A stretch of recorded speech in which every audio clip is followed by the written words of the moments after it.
დღეს კარტოფილზე და მის სარგებელზე მოგითხრობ და კარგ რეცეპტებს გაგიზიარებ. ალბათ ვერც კი წარმოიდგენ, რომ მას რელიგიური ისტორია აქვს.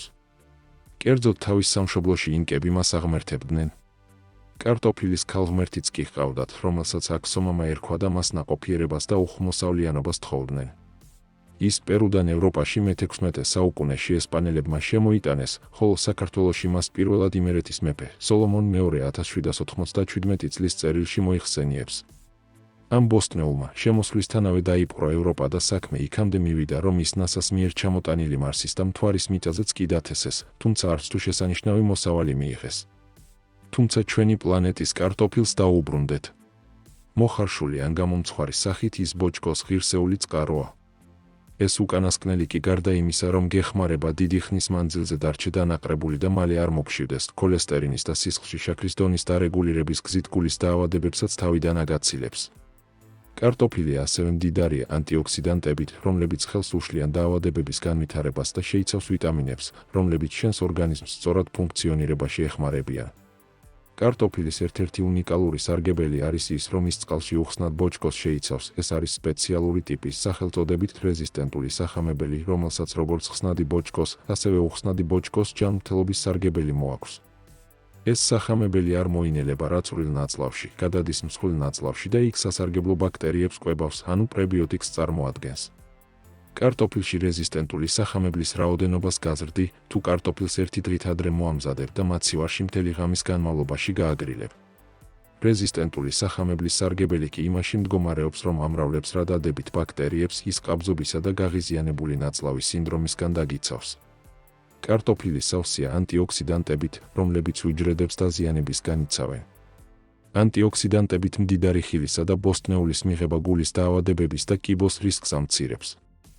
უფრო მეტი ანტიოქსიდანტის მისაღებად კარტოფილს ნუ გაბწქვნი და თუ ხელი მიგითვდება, ფერადი ჯიშები შეარჩი, როგორიცაა წითელი და მეწამული კარტოფილი. ზოგიერთი კარტოფილის კანს შეიძლება 12-ჯერ მეტი ანტიოქსიდანტი ჰქონდეს, ვიდრე ხორცს. ამას გარდა გამომცხვარი კარტოფილის კანი კალიუმის და მაგნიუმის შესანიშნავი წყაროა. თუ კვების გზით საკმარის კალიუმს არღებულობ, შენი ორგანიზმი დამატებით ნატრიუმს ინახავს და ძალიან ბევრი ნატრიუმი კი არტერიულ წნევას ზრდის. ამრიგად, კალიუმით მდიდარი კვება არტერიული წნევის შემცირებაში, გულის დაცვასა და ინსულტის რისკის შემცირებაში დაგეხმარება. კარტოფილი ასევე კალციუმის, მაგნიუმის და ფოლიუმის მჟავის, იგივე ვიტამინ B9-ის კარგი წყაროა. ეს ყველაფერი კარგია, მაგრამ კარტოფილი ზიანის მომტანით შეიძლება იყოს, მაგალითად გამწვანებული კარტოფილი. ის შეიცავს ორი სახის გლიკოალკალოიდებს, რომლებიც ბუნებრივი შხამებია, ესენი არის სოლანინი და ჩაკონინი. დღის შუქი იწვევს კარტოფილში ქლოროფილისა და გლიკოალკალოიდების სწრაფად ზრდას.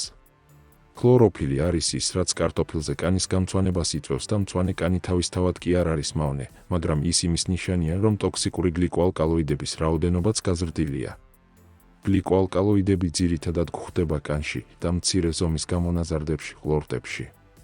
გაითვალისწინე, მოხარშვა ან გამოცხობა სამწუხაროდ ამ შხამებს არ აქრობს. სოლანინმა შეიძლება კუჭი გააღიზიანოს. განსაკუთრებით მწვავე სიმპტომებს იწვევს ის ბავშვებში, მათ შორის ცხელებას, დაბალწნევას და ნევროლოგიურ დარღვევებს, თუმცა ეს ძალიან იშვიათია. თუ მწვანე კარტოფილის ჭამის შემდეგ რომელიმე ეს სიმპტომი გაქვს, დაუყოვნებლივ მიმართე ექიმს. ღებინება, მუცლის ტკივილი, დიარეა, თავის ტკივილი, გაწითლებული კანი, ორიენტაციის დაკარგვა, ცხელება. ახლა კი დაპირებული რეცეპტების დროც დადგა. კარტოფილის წვენი კუჭის დაავადებების, გულწმარვის ან კუჭის ლორწოვანი გარსის ანთების, იგივე გასტრიტის დროს. ამ წვენის ერთი ულუფისთვის დაახლოებით 4 საშუალო ზომის კარტოფილი დაგჭირდება. მხოლოდ ჯანსაღი კარტოფილი გამოიყენე, რომელსაც მწვანე ლაქები არ აქვს. ჯერ კარტოფილი კარგასკლად გათალე, რადგან სოლანინი ყველაზე მეტად კანის ქვეშ გროვდება, რომელიც არავითარ შემთხვევაში არ უნდა შეკვეს. კარტოფილის სახეხის წვრილნახრეტებიანი გვერდის გამოყენებით წვრილად პირდაპირ სამზარეულო სტილოზე დაახეხე და ქილაში ან ჭიქაში გადაწურე. წვენი დაუყოვნებლივ უნდა დალიო, წინააღმდეგ შემთხვევაში ის ჰაერთან კონტაქტში შევა, დაიჟანგება და გამწარდება. რა თქმა უნდა, წვენის საწურით შეგიძლია გამოიყენო. ეს საქმეს გაგიადვილებს. მწვავე დაავადებების დროს დღეში 1-2 ჯერ დაახლოებით 50-100 მლ წვენი მიიღე. ხანგრძლივი ჩივილების დროს კი კარტოფილის წვენის კურსი დაგეხმარება. ყოველდღიურად 3 კვირის განმავლობაში 50 მლ კარტოფილის წვენი 1 ჩაის კოვს ზეითუნის ზეთთან ერთად მიიღე. კარტოფილის ახლად გამოცურული წვენი გულწმარვას და გიამებს და ორგანიზმის ჰიპერაციდურობას გაანეიტრალებს. მისი პეპტიდები და შაქრის კომპონენტები მჟავე კუჭის წვენს ანეიტრალებენ. ამგვარად, კარტოფილის წვენი კუჭის ლორწოვან გარსს არ აზიანებს, დისკომფორტს კი ხსნის.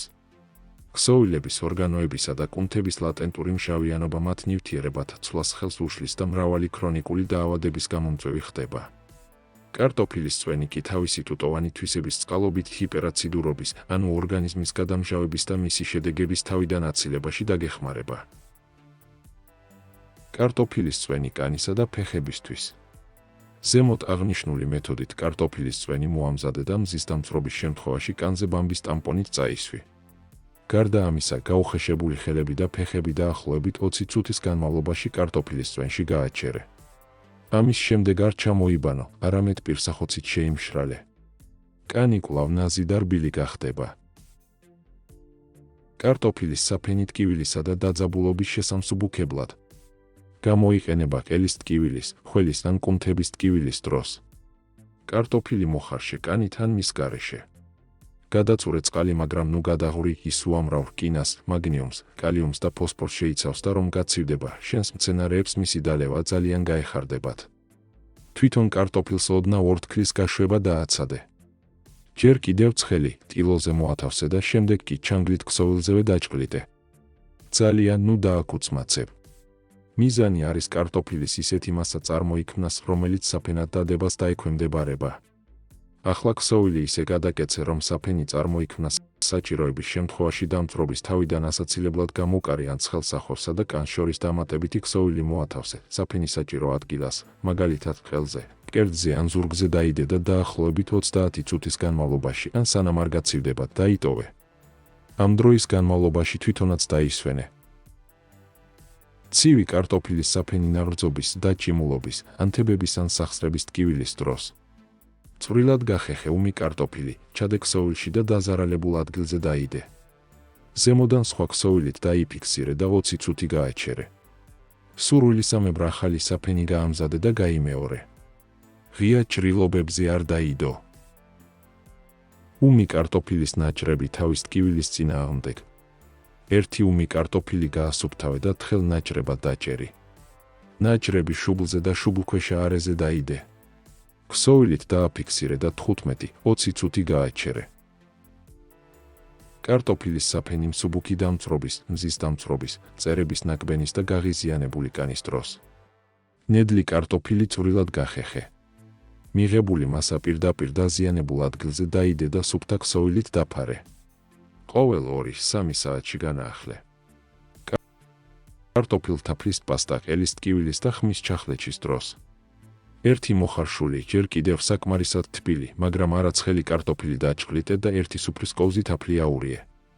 ერთი ჩაის კოვზი ლიმონის წვენი დაუმატე და თბილი სახით დღეში 2-3 ერთი ჩაის კოვზი პირში ჩაიდე და დააცადე თვითონ გაილიოს.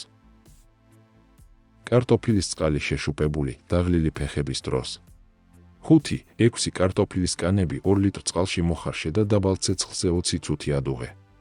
სასიამოვნო ტემპერატურამდე გააცივე და ფეხებით 15-20 წუთით ამ ნახარში ჩაყავე. კარტოფილ-ჯანჯაფილის კომპრესი სახსრების ტკივილისა და ართრიტის დროს.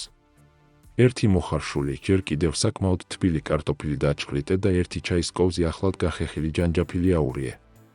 თბილი სახით წაისვი მტკივან სახსრებზე და ქსოვილით შეიხვიე, 30 წუთი გააჩერე. კარტოფილის საფენი თვალების ანთების, დაღლილი, გაღიზიანებული თვალებისა და მსუბუქი შეშუპების დროს. უმი კარტოფილი გაასუფთავე, თხელ ნაჭრებად დაჭერი და დახუჭულ ქუთუთოებზე დაიდე. 10-15 წუთი დაისვენე. ცივი წყლით ჩამოიბანე. კარტოფილზე ითუნის ზეთის ნიღაბი მშრალი, დაბზარული კანისთვის. ერთი მოხარშული კარტოფილი დაჭყლიდე და 2 სუფრის კოვზი ზეითუნის ზეთი აურიე. ერთი ჩაის კოვზი თაფლი დაუმატე და ნიღბად წაისვი. 20 წუთი გააჩერე და დროის გასვლის შემდეგ ნელთბილი წყლით ჩამოიბანე. კარტოფილის ორთქლის ინჰალაცია გაციების, ცხვირის გაჭედვისა და სინუსების ანთების დროს. კარტოფილი მოხარშე, ქვაბი ცეცხლიდან გადმოდგი და ყველაფერი ინჰალაციისთვის გამოსადე გრამე ჯამში გადაასხი. სურვილისამებრ გვირილის გამხმარი ყვავილებით ჩაყარე და თავზე პირსახოც დაფარებულმა 10-15 წუთი ორთქლი შეისუნთქე. ფრთხილად არ დაიცვა.